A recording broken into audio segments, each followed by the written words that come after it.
Слава да бъде на Господа! Аз се радвам, че днес мога да бъда с вас, да мога да споделя Божието Слово, така както Бог желае. Днешния ден бих искал да се спра върху един познат псалом, който го намираме в Псалом 51, стихове от 10 до 12. Сърце чисто сътвори в мене, Боже, и дух постоянен обновявай вътре в мене, да не ме отхвърлиш от присъствието си, нито да отнемеш от мене святия си дух. Повърни ми радостта на спасението си и освобождаващият дух нека ме подкрепи. Избрах тази част от Божието Слово, тъй като това са много важни думи за нас, тъй като ни разкрива същността на Божието Слово. Един християнски живот, в който ни прави възможност ние да можем да се доближаваме всеки ден с Бога. Този псалом ще ни даде възможност да разберем нашата опитност, която ние имаме с Бога, последствията от нашето поведение и резултатите, които ние можем да достигнем в живота и какво би ни очаквал в живота ни, когато ние сме отдалечени от Бога. Стих 10. Сърце чисто сътвори в мене, Боже, и дух постоянен обновявай вътре в мене. Темата, върху която ние ще се спрем, сърце чисто сътвори в мене. Сърцето на човека е източник на живота. В сърцето вникват много мисли, много разсъждения. Човешкото сърце е двигателят на целия живот и на тялото на човека. Без сърце човек не може да съществува. Когато човешкото сърце спре и жизнените функции вече не действат, човекът умира. Когато в човек няма постоянен дух в него, той е труп. Библията ни отдава обяснение, че човешкото сърце трябва да пребъдва в Бога. И то трябва да пребъдва с чистота. Псалмиста ни дава възможност да разберем, че това творение се създава единствено и само от Бога. Сърце чисто сътвори в мене.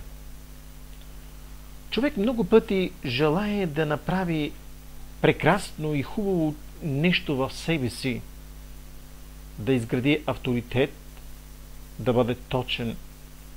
Понякога ние искаме да премахнем различните мисли и разсъждения от себе си и правим всичко възможност, за да се борим.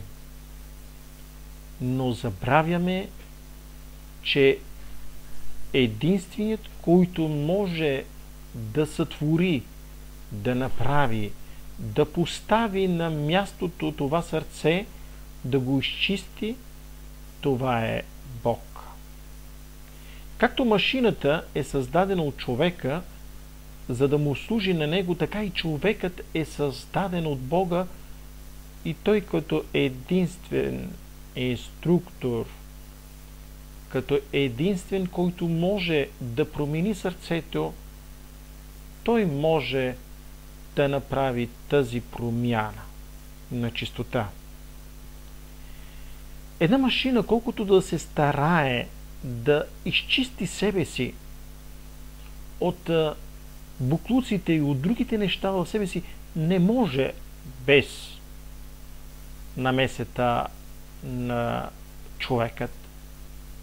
Така и човешкото сърце не може да бъде очистено без намесата на Бога. И трябва да има един постоянен дух, който трябва да обитава вътре в нашето сърце. Какво значи да имаме постоянен дух? Когато в човешкия живот няма постоянен дух, жизнен, той умира.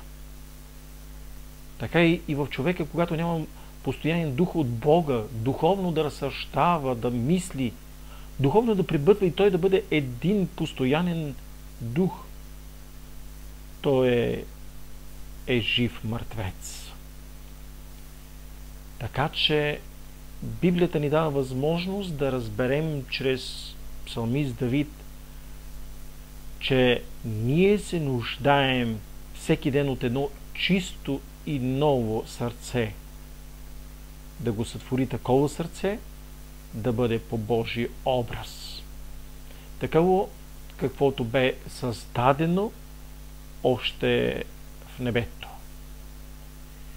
И така, Библията ни казва да не ме отхвърлиш от присъствието си.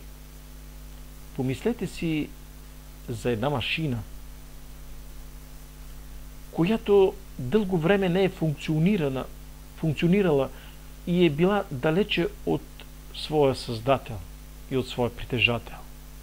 Тя ръждяства, тя корозира, тя се разваля от времето, защото тя не е поддържана. Така и човешката душа.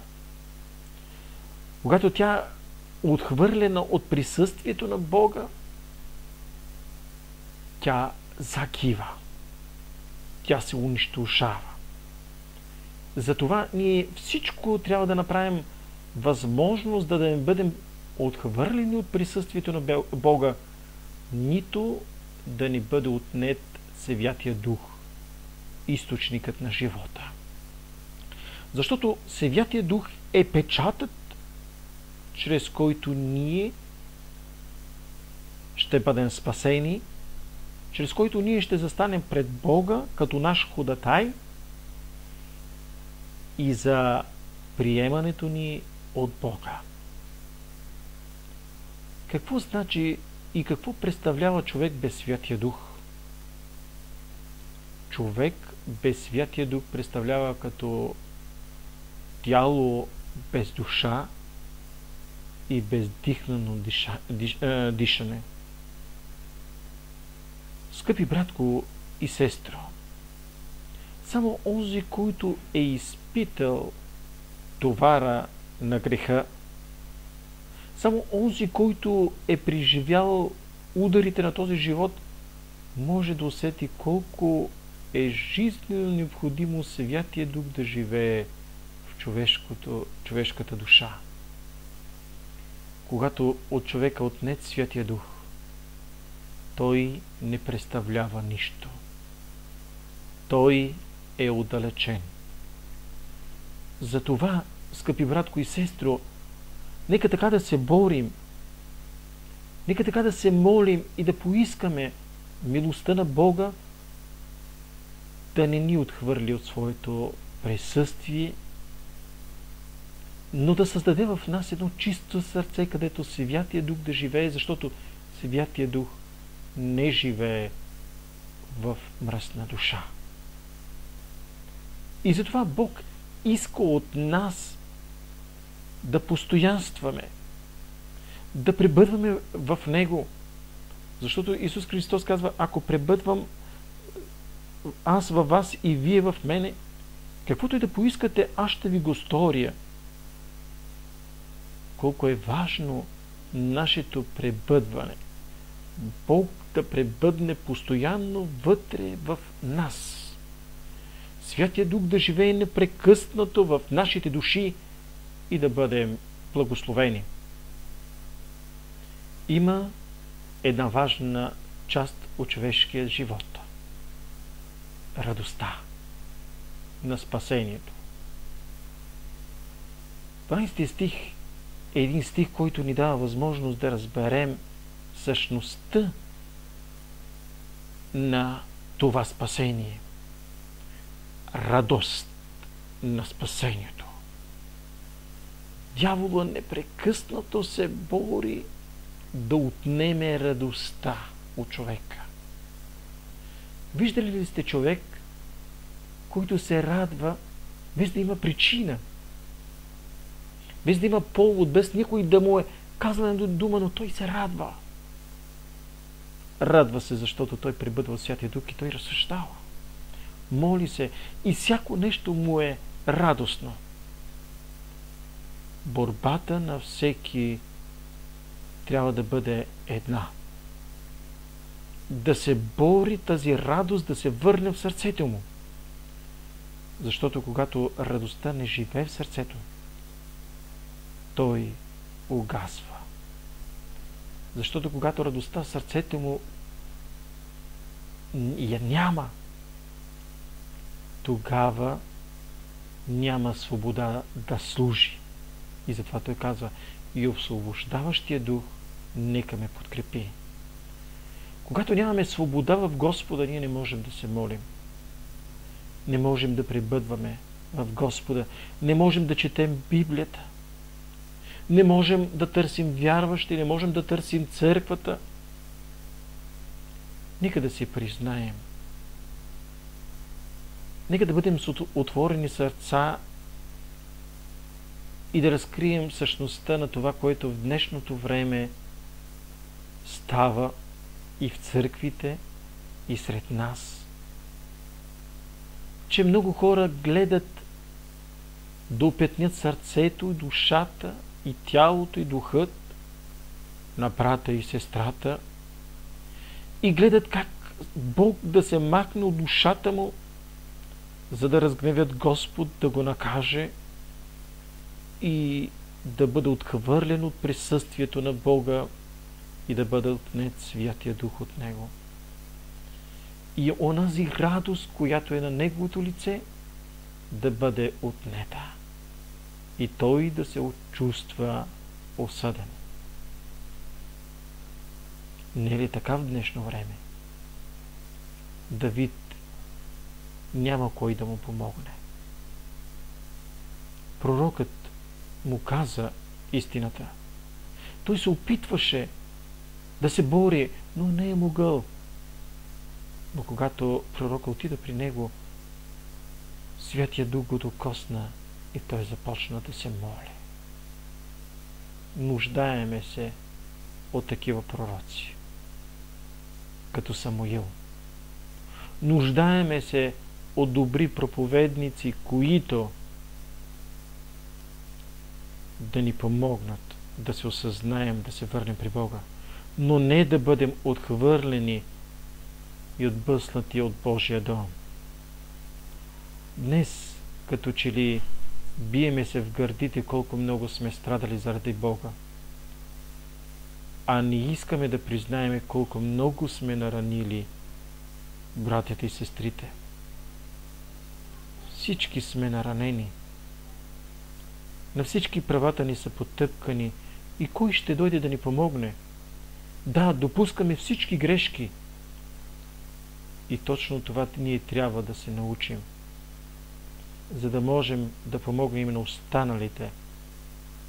Когато човек е допуснал грешка, трябва да може да помага на онези, които също са отпаднали. Но ако човек тези неща не станат в него, в неговото сърце, той не може да помогне на изпадналите. Казва се в една поговорка: как да ти помогна, когато аз сам на себе си не мога да помогна? Това е така, защото Бог трябва чрез вас, скъпи братко и сестро, да ни помогне или ние да ви помогнем, за да стъпите на крака, за да достигнете тази чистота, това постоянство в Бога, в това присъствие на Святия Дух и да се върне радостта на спасението.